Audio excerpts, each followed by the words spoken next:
Hello, everyone. Welcome. I see familiar faces.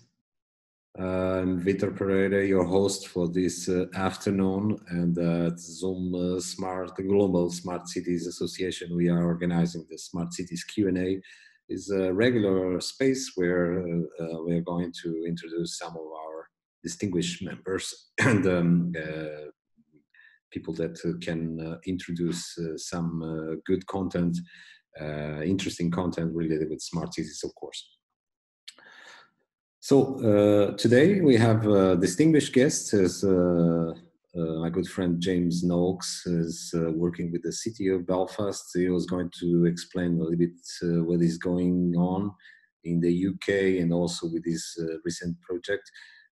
James, welcome. I know that you are doing some good work. You started a long time ago, spreading the word about what a smart city needs, what is content that people are talking about smart cities. Sometimes they missed a little bit.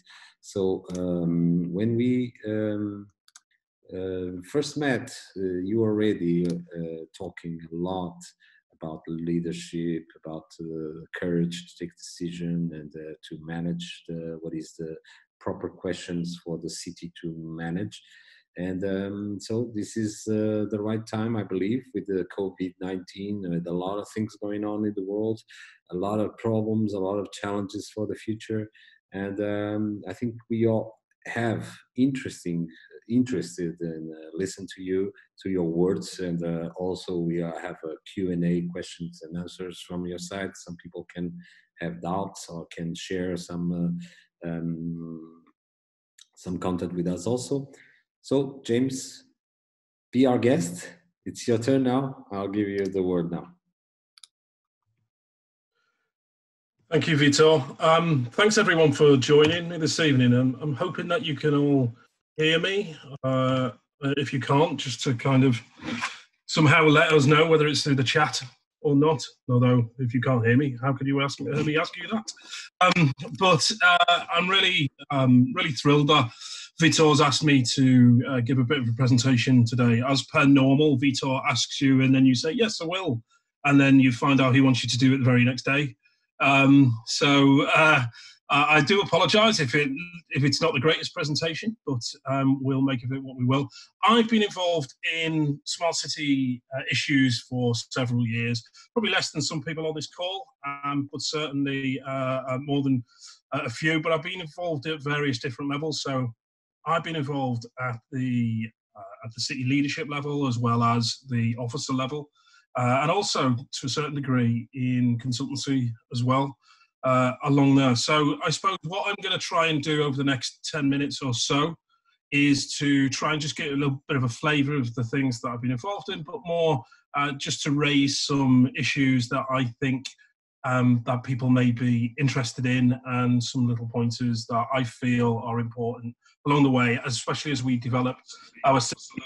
I think we're all just kind of getting used to some technology these days. I know this is about the 15th different video conferencing app I think I've used. I said to Vitor just before the beginning of this call, this should be our time as everybody tries to take advantage of digital, but it feels like it's a certain degree that we've got still some way to go.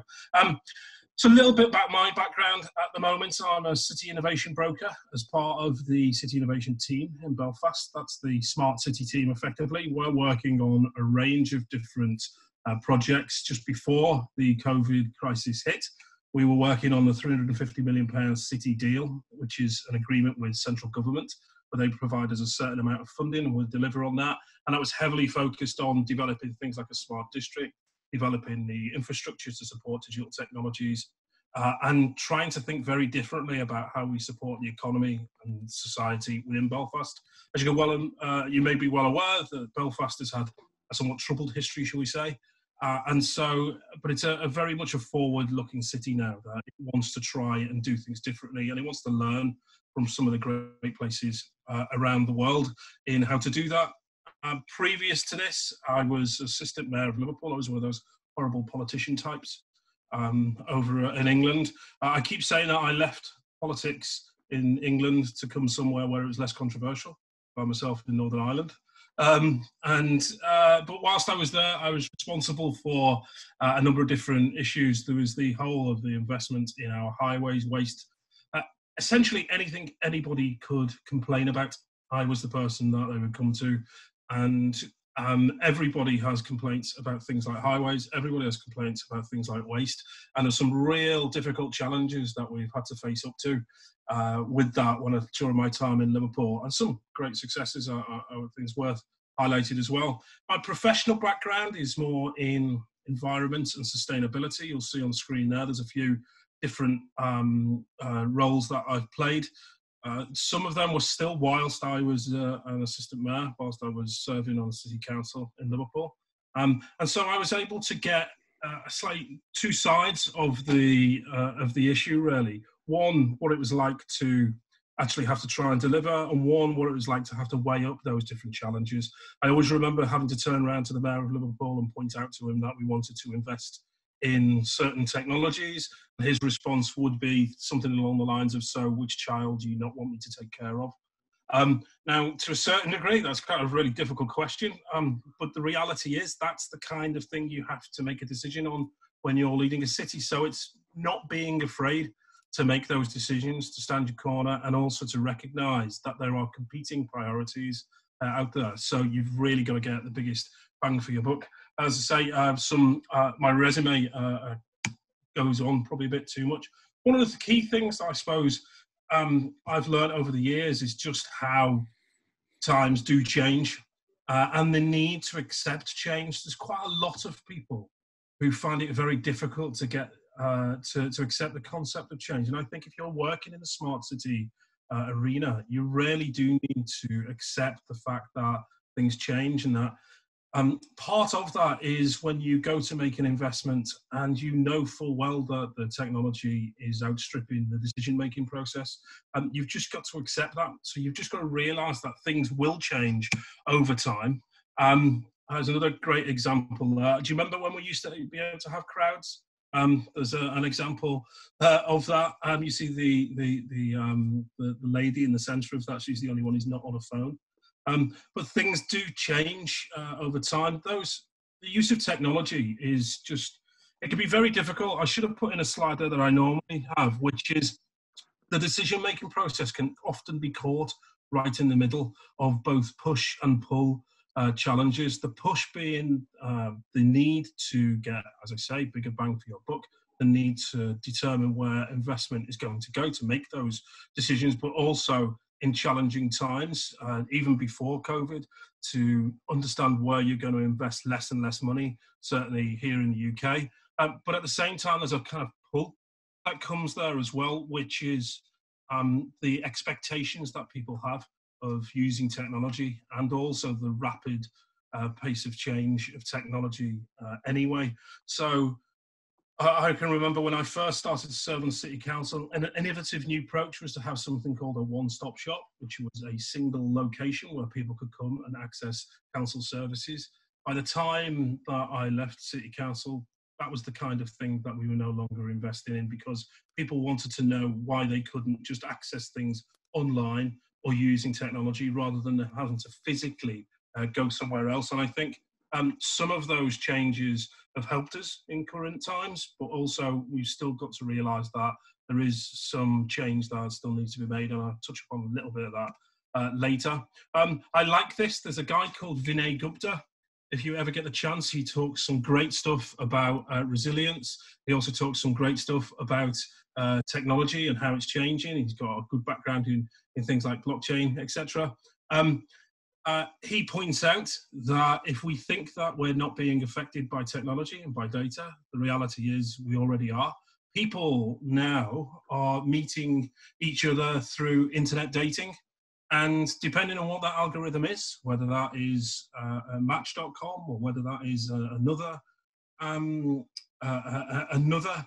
piece of technology, that algorithm is determining whether two people come together. And if they have children, well, you could argue that it's changing the genetics of society. As he points out, it's not like the previous approach was 100% infallible, and that was essentially no better than just drink and proximity.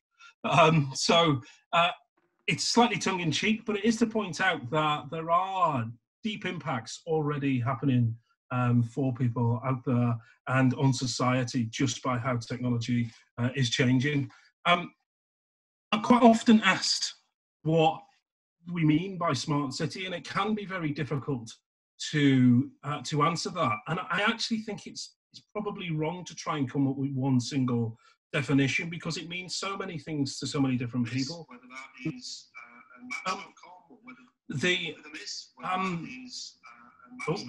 I'm getting some feedback there, Vitor. Sorry. Yeah. Sorry. Sorry about that. I'm actually loath to say whether it's whatever you want it to be, because there has to be some kind of parameters that you work within. But it can also be a bit too much if you start talking simply about ICT and technologies. Again, I'll touch upon a little bit of that later about what some of the changes actually mean outside of technology. But I was always reminded several years ago, I was at an event in London, and there was a presentation on stage. We've all been there, and we've seen presentations where someone says, I only spent £500 million and managed to make X amount of change. And everybody else is kind of sat there thinking, if only. But as this person was reeling off all these different innovative investments in technology, a guy who was sat next to me, I was speaking to, he was from he was from India, and he was part of the 100 Smart Cities initiative in India. And he turned around to me and he said, if we could have clean water and sanitation, my city would be so much smarter than it is today. So it's a kind of recognition that some of the most basic things that you can, that we come to expect, certainly in the developed world, but some of the most basic expectations of the city can make an immeasurable improvement on people's lives. And that's really what a smart city should be about. There's a lot of people which will talk about data, and yes, data is incredibly important. I think in recent times, I've spent the last several weeks listening to conversation and being part of conversations about access to data, understanding what is actually happening out there. And that's definitely a real challenge that people have, not just access to the data, but as I know a colleague over in Toronto pointed out, it's the curating of that data. It's one thing just to provide data, but actually the management and the curation of that data is incredibly important, because city point of view, if you don't begin to get involved in that and you don't deliver on that, others will do it for you. And I think it's incredibly important that the city and the organisations and institutions that make up that city play an integral role in delivering on that. But it's also to have a bit of a caveat there, which says that it's not just about the data. It can't just be about data. People can get lost in it being something that's just focusing on the data. And I know there are several examples around the world where a huge amount of investment has gone in, for instance, to make data open, and nobody's actually using it. So it is important to think about the curation of that data and why you're actually engaged in that. But at the same time, to recognise it can't just be about it. But also that people, if we're talking about technology working along with people, the most important thing in that is people. It's not the technology.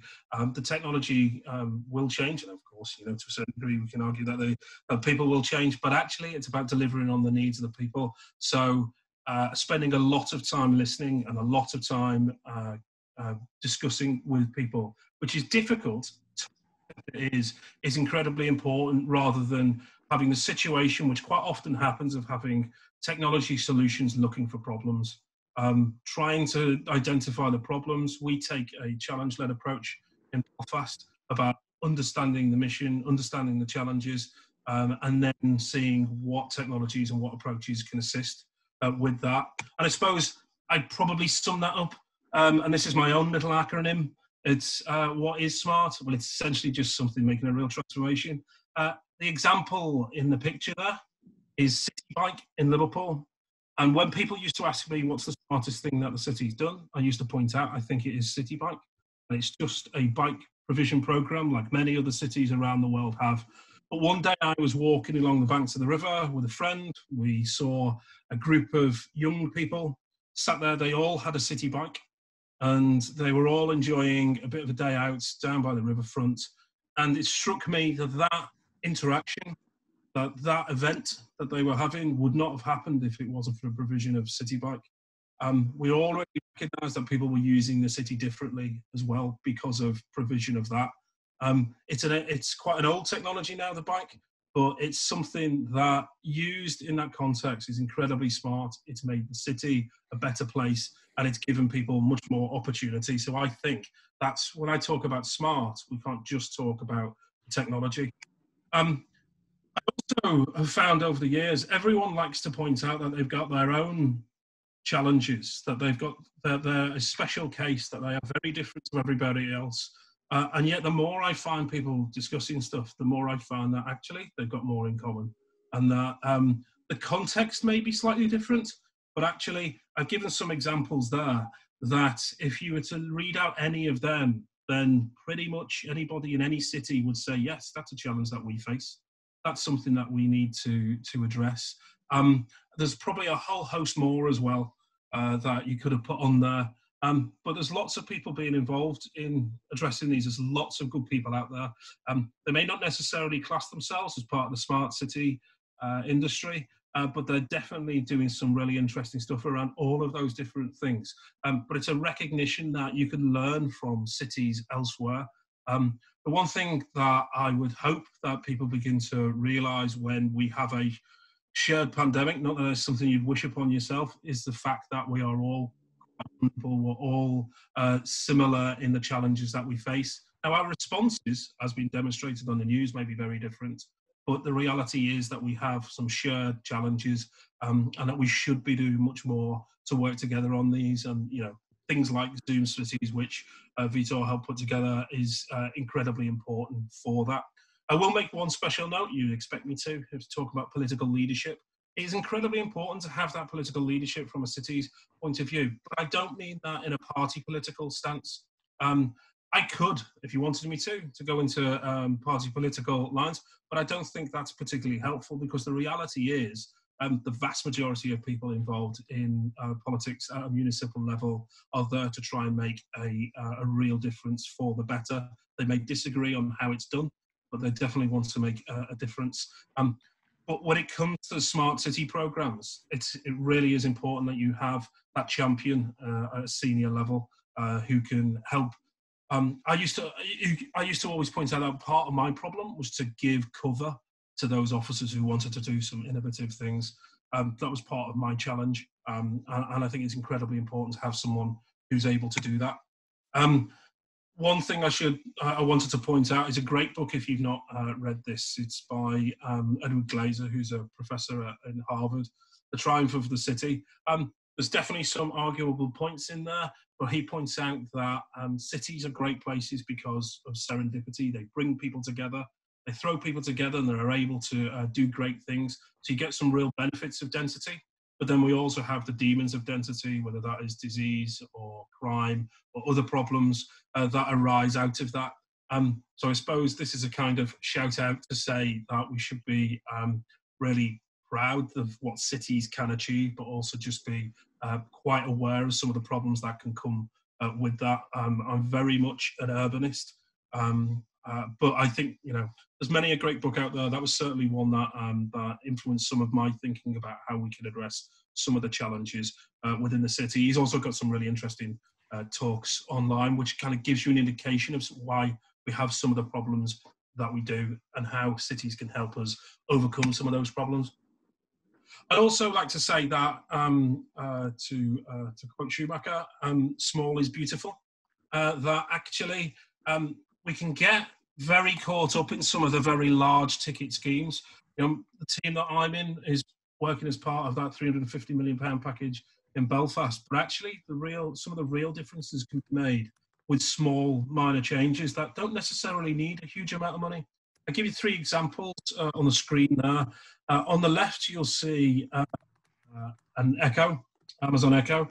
As part of what we did in Liverpool, we managed to put onto Alexa that people were able to ask Alexa when they could put their bin out. A very, very simple thing, but one of those infuriating problems that an awful lot of people had, which was what colour bin goes out tomorrow. And it's a small, minor change, but had a real big impact on how people found out data, had an impact on people needing to go online and find out, and also had a beneficial impact on bin collections as well. Very small, minor thing, but something that we were quite proud of because it really did make a difference. On the right-hand side there, a couple of other examples. One is something that is right the way across the UK. It's a small little button that sits underneath the crossing point. So I don't know what it's like in lots of other countries, but certainly in the UK, when you go to cross, you'll press the button. It tells you to wait, and then when it's time to cross on red, a lot of the time it'll beep. But actually, for some people who are deaf and some people who are blind as well, if they put their hand next to that small little nodule there, that'll spin, and that lets them know that they can cross. It's a small little item, but it has a huge impact on how people can enjoy the city and use the city.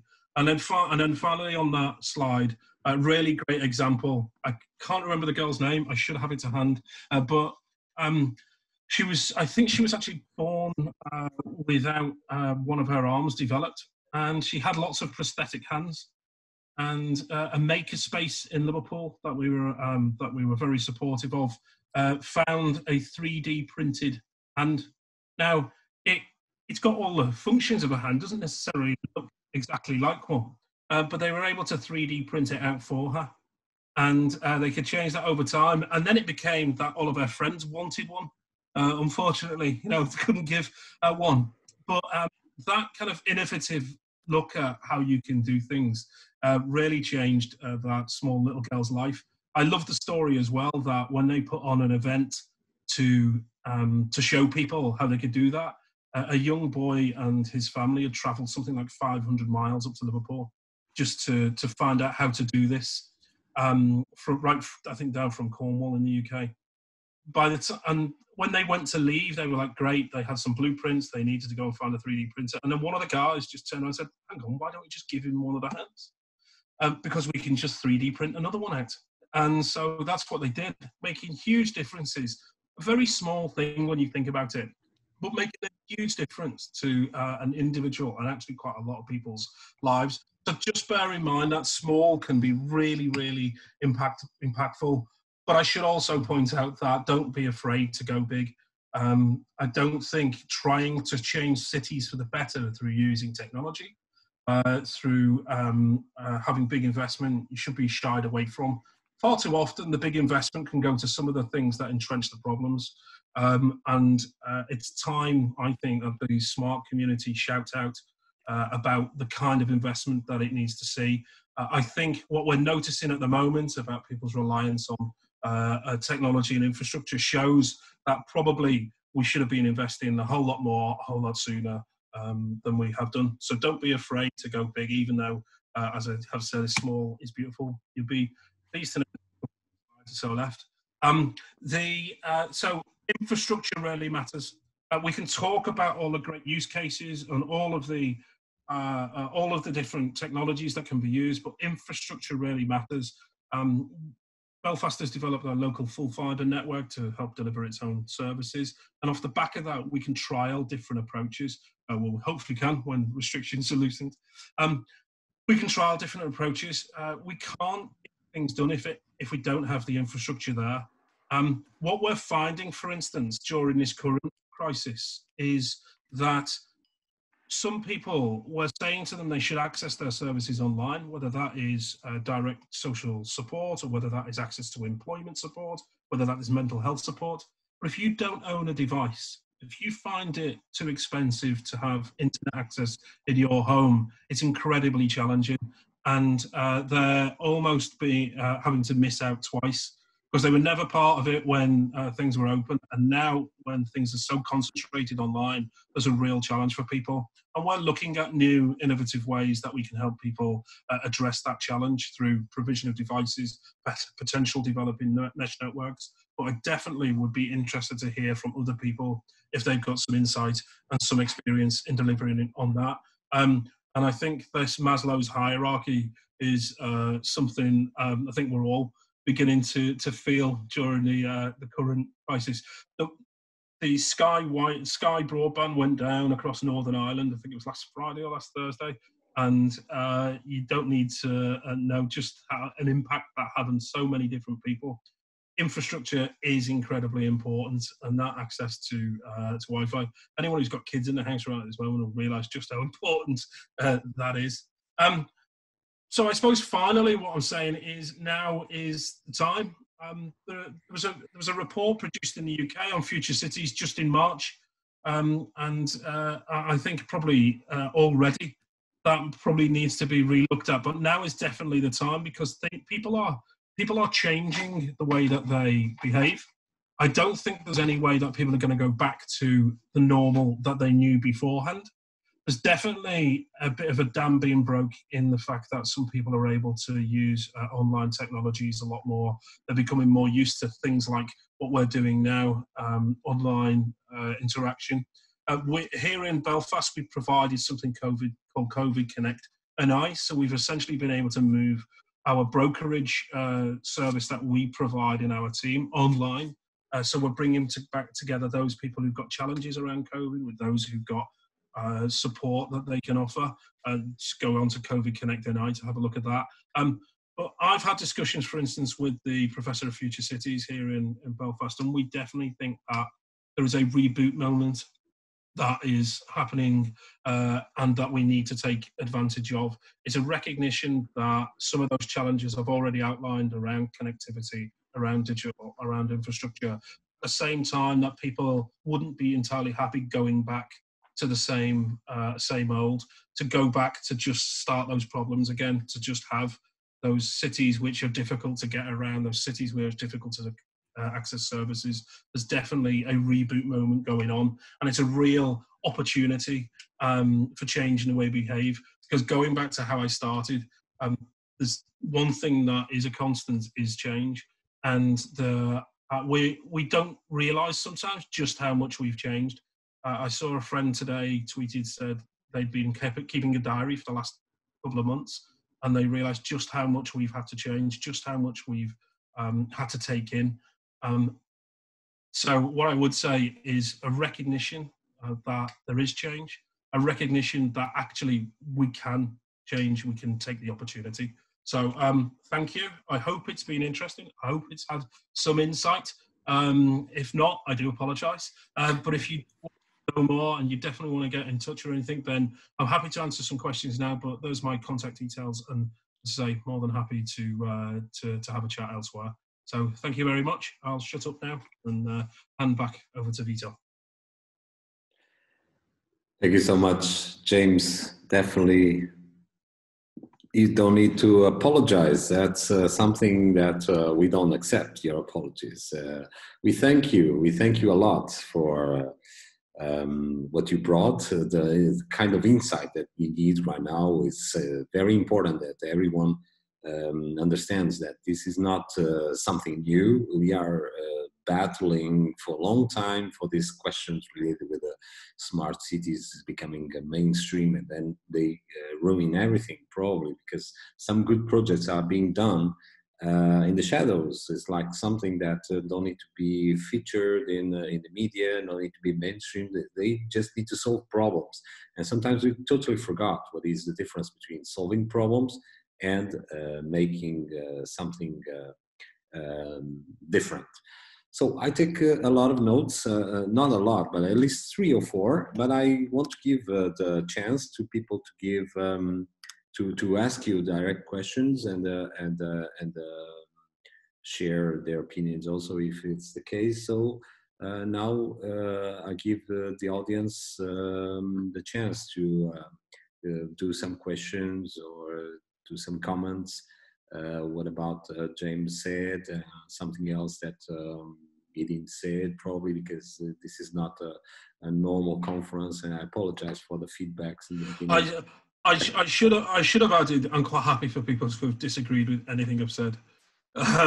If there's one thing that you kind of learn over the years, it's like you really don't know it all. So people disagreeing, people having a different point of view, I think that element of challenge is always needed. Maybe I should have put that in the presentation. That element of challenge is always needed because we should always be learning. Yes, definitely. James, I would ask you if someone in the middle, if no one brings some question, I would ask you this one immediately, because that's one of the things that worry most the people that are working with the smart city projects all over the world. So we really need courage and determination and authority and leadership to take decisions. Some decisions are not good decisions to take. So we need like a wide platform of acceptance. This goes above parties, ideologies, and so on. So I would ask you this question, because that's something that you mentioned right now. If someone disagrees, sometimes people don't disagree. They don't disagree with the measure. They just want them to do it. And this becomes a totally different kind of fight. So what is your advice? Because you are connected with the politicians, and for a long time you were a city councillor, I believe, in Liverpool. So you also have this kind of experience. Sometimes people don't want to do things just because there are others doing it. What is your comments? A few different things there. I noticed that a good friend, Samir, is on the call. He's another councillor. I'm sure he'd have his own opinion as well on this. There's no right or wrong answer. A couple of different things. One on leadership. I remember being told once that there are two different types of leaders. There's one is the ones who want to lead, and the other is the ones who find out where everybody's going and walk in front. And they're not necessarily a bad thing in doing that, to help people, guide people along the way. But definitely it is useful if you're able to find those people who are able to properly lead. And they're not always the elected leaders. They're not always the ones who are at the top. And quite often they're some of the people who really just make a difference in the local community. So there's definitely that. There's definitely, we can all do something ourselves. We don't have to wait on other people always to do it. I was always a fan of asking for forgiveness rather than permission, which tend to get me into trouble, but that's the way it is. There's definitely something there about about making as much change as you possibly can for the better. And then finally, I think it's also worth bearing in mind that quite often the feedback that you got from the general public, there's always a challenge around how do we engage the general public. But some of the feedback you tend to get and the approach there is they will only come back to you if it's something gone wrong and they've got a problem with it. Quite often just not hearing something was almost good enough. They quite accept, if you did something good and you did something that was changing things for the better, then so you should have. And that's the way they look at it. But if you did something bad, they soon get in touch with you. So it's not to be afraid in making those changes. And if you're not the person who's right at the top who can make all those decisions, and you know what? Neither was I. I still had to have a mayor that I was able to persuade. And at the moment, I have managers and others who have their own challenges as well. I suppose on that, I would, just before I shut up, is it's probably really useful to get an understanding of where people are at and the challenges that they're facing, rather than go at them with a solution that you think you've got for them. Because I used to get very annoyed when people would come at me telling me this is the solution that they've got, we should really invest in this, or we only want £20 million, what have you. And they had spent no time trying to actually find out what the problems were, what the challenges were, and what we could already doing about it. So yeah, as I say, I'm sure Samir's got his own opinion on that. You jump in, Vitor, very quickly. Go ahead. Yeah, and thank you, James, for the nudge. Good to see you on the screen, sir. Hope to see you in person soon when all of this is finished. It's just, I'll say a couple of things very quickly, and they're primarily linked to data. And I think, being smart in terms of infrastructure, as James said, is incredibly important. And it's always the little things that matter. But sometimes it's also the things that help the local authority or the city make a decision, that's also important. And I'm finding, and maybe others have a similar experience from the city perspective. You've all seen and heard the personal protective equipment debates in the media, how we don't have PPE to deal with COVID and everything else. But getting the numbers on the burn rate, i.e. how much PPE is the city using every day, so that we can then fix the supply chain, is incredibly difficult. You know, I'm now looking at data that came in 20 minutes ago, but of just reading it, I asked for the burn rate, i.e. how many gloves are we using every day? How many aprons are we using every day? How many goggles are we using every day? And it's difficult. What I got was effectively what the city thinks it needs based on the supply. And I'm saying, well, that's not what I asked for. And it's not exactly the same thing. But these are some of the difficulties. And I think we should have mechanisms or data streams that actually feed these things for us incredibly quickly, so that we can make the decisions as the people responsible for healthcare in the city, but also so we can then talk to the suppliers and say, this is what we need based on what we're using. And I'll like James, I'll shut up there. But I think there's some useful debates to be had on data and data use across city departments and teams. James, you have any comments? No, I'd totally agree with that. One thing that we are finding is not just that example of data. One thing that we are definitely finding is, because it's incredibly fast moving, some of the challenges that we face, getting the right data, understanding who might actually own that data, who may be the people who are collating it, understanding who can clean that data, who can help us analyze that data. It's really difficult. We've still got, you know, and I'm sure it's the same everybody else. There may be some who are operating off, you know, great database systems, and others who are essentially just operating off a Microsoft Excel spreadsheet. And you know, it may work for them. So, you know, it's not to criticize them, what they're doing. It may work for them, but trying to then get a picture together makes it incredibly difficult. That's why we've tried to partner up with some local organizations that have some data analytics capacity. But even then, we've got some challenges about just getting access to that data as well. This is a common question, how to get access to some data that is labeled like free, open data, but then at the end, there's very little data to bring to the people. I've noticed over the years, in my experience, quite a lot of the time, the open data approach from a lot of cities, and I'd include city I've been responsible for as well, has been based on just what have we got to hand and what can we just throw out there, rather than going back to that point I was making before. I think I can't remember the guy's name over in Toronto. He'd made the point of needing to curate data and really understand, what do you have, how do people use it, what use could it be, and to spend some real time about understanding what data you're putting out there and how, rather than what's, you know, it may be useful, but a spreadsheet which indicates where all your public conveniences are is not necessarily the greatest approach to open data. I'll use that as an example. If someone wants to add the question, don't forget to unmute, open the microphone, and you can share with us your thoughts also. Okay.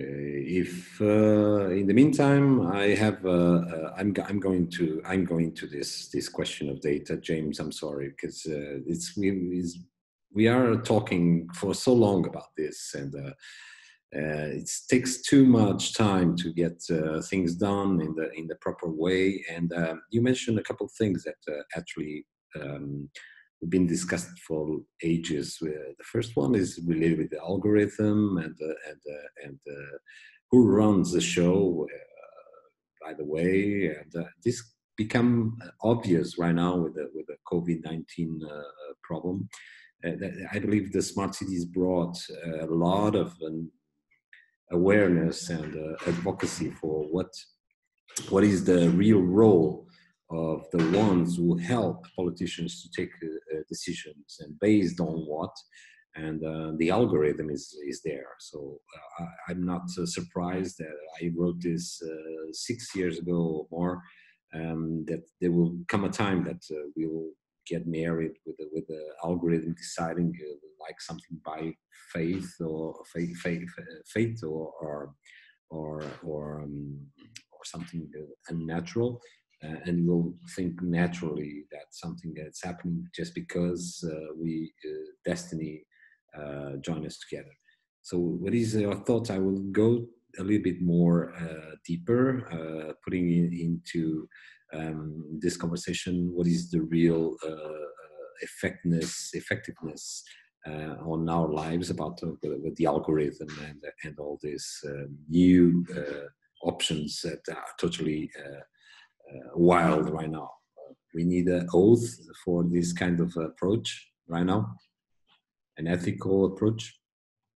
Well, data being incredibly well, it's been at the forefront of a lot of thinking. Certainly in the team that I'm in for at least a year now. We'd held a session with the University of Maynooth from Ireland on data ethics, and there's a lot going on there. I wouldn't personally be the best person. I could certainly point you towards the data specialist in our team, but I wouldn't be the best person to be discussing details of that, but just to highlight the fact that it's incredibly important. This discussion about, not only access to data, but who guards the guards as well is incredibly important. I know that some people have, almost in a kind of immediate response to the COVID situation, they're almost trying to throw some of the data ethics out the window, and there's some real civil liberties challenges associated with that. I don't necessarily think we need to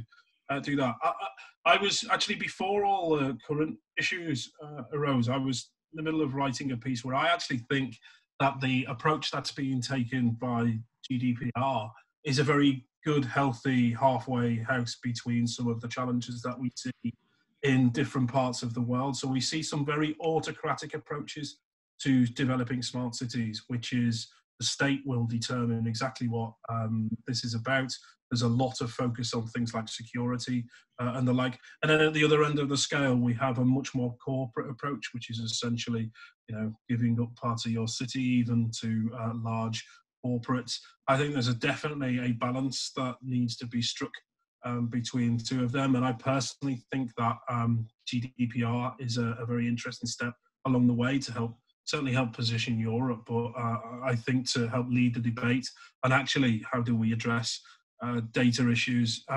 When it comes to how do you inform policy making and how do we inform decision makers, it's probably worth pointing out that it'd be far too cold just to say, well, there's an algorithm that tells us exactly what the outcome is going to be, because at the end of the day, this is humans needing to interact with humans, and it's quite right that people are able to express their own opinion, even if it flies in the face of even if it flies in the face of some of the evidence. That's, you may not like the outcome or the decision-making process that goes with that, but as I was always taught many years ago, kind of the price of your freedom is the ability to make mistakes as well. And whilst we can help protect against some of the more dangerous mistakes, people should learn along the way about just the role that they need to take when it comes to using data, when it comes to developing different algorithms.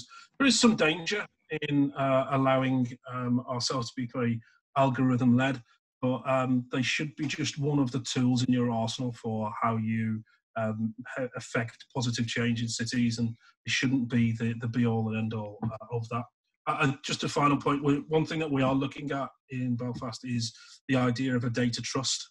And that is, how do you bring together data that helps the city operate better, and provide access to that, but also have in place some of the protections that are necessary so that it isn't either a free-for-all or it isn't abused. So, but we're still a bit away from that. But all in all, data ethics is incredibly important. And I don't think anyone's got an exact answer or correct answer on it, but it's definitely a conversation that needs to continue to happen. Okay. let's wait. If someone has something to add, don't forget to unmute the microphone so the system can bring you to the main screen.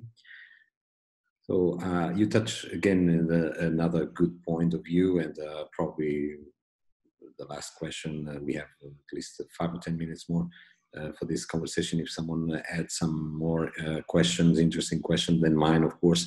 But you just pointed out what is the wrong, what is the wrong, what is the error, the risk-taking error. It's like everyone assumes that smart cities know everything already. Everything is ready to deploy. Everything is done. We just go to the supermarket and choose what is the best option, what is the best solution. Like you said, 20 million pounds, and that's it. We solve it. We're not quite on this stage, and I'm confident that we will.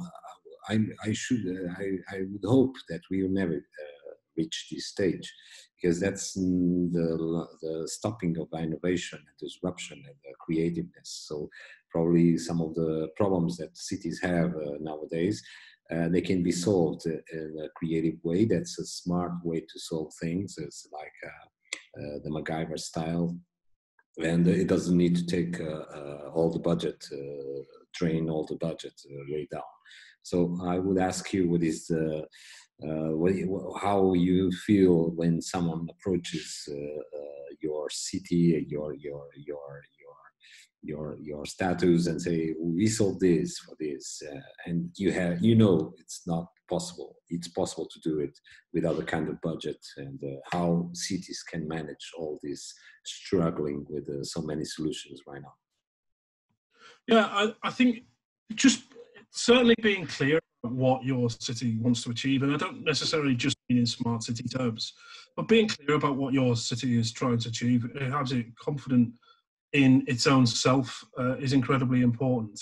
And that should be an approach which tries to bring together all of certainly the major institutions, but also engages community in that as well.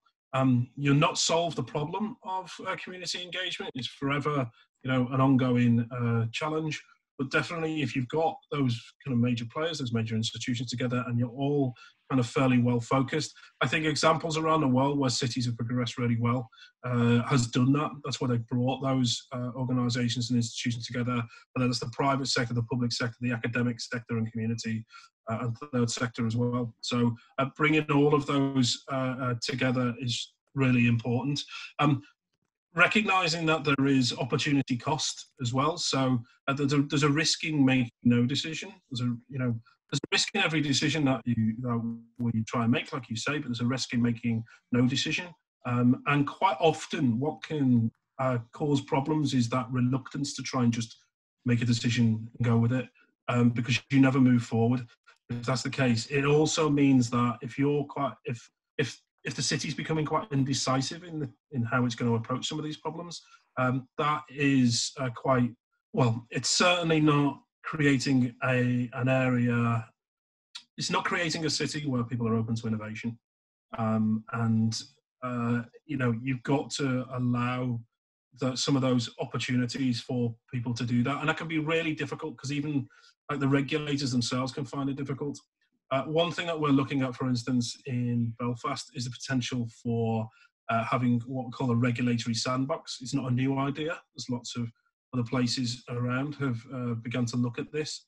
I know there's some interesting stuff in Germany around this, but in the UK, the HMRC, that's essentially our tax people, and the Information Commissioner's Office have looked at this, and this is where in order to improve innovation in that field, they allow organisations not to meet every regulation as long as there is oversight in there. And that can be very difficult because people can be quite, they'll take an approach which is quite autocratic. If it doesn't meet the regulations, it should never happen.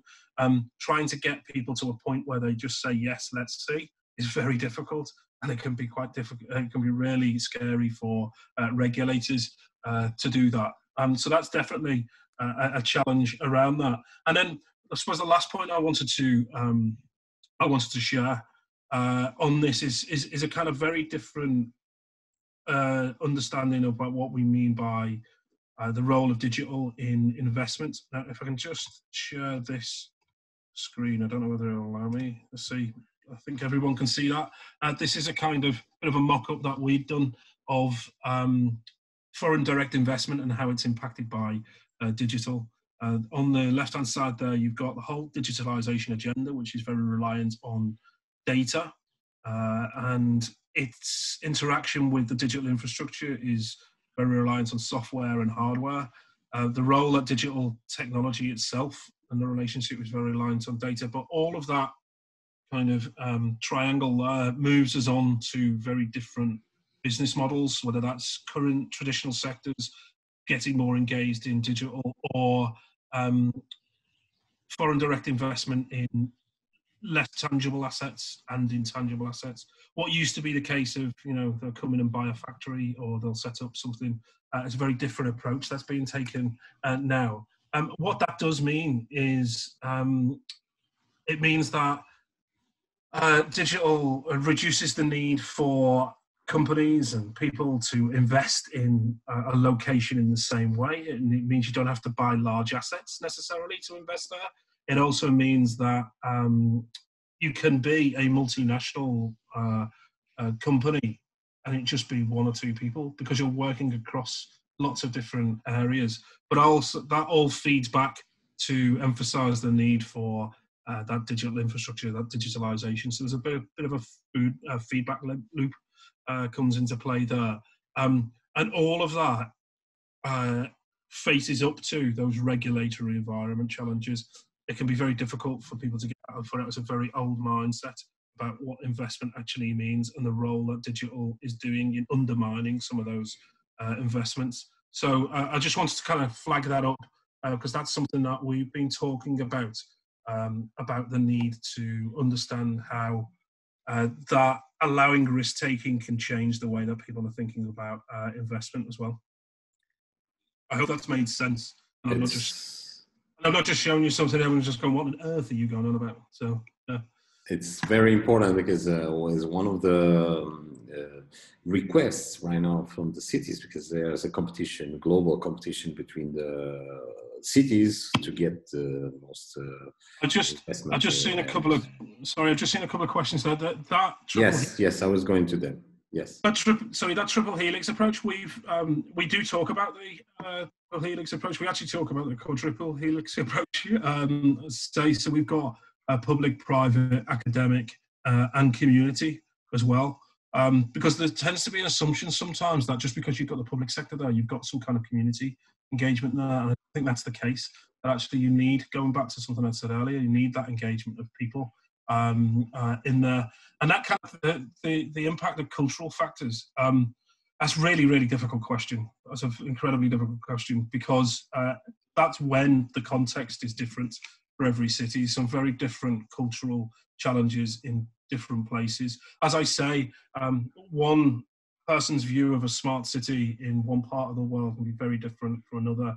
You know, it can be very different 10 miles down the road between different cities about how they view smart cities. But one thing is for sure, those cities that have a very good understanding of their own culture, about how they themselves operate, they tend to do really well compared to those who are still kind of struggling to understand what their point is, or they're still trying to deal with some intrinsic problems.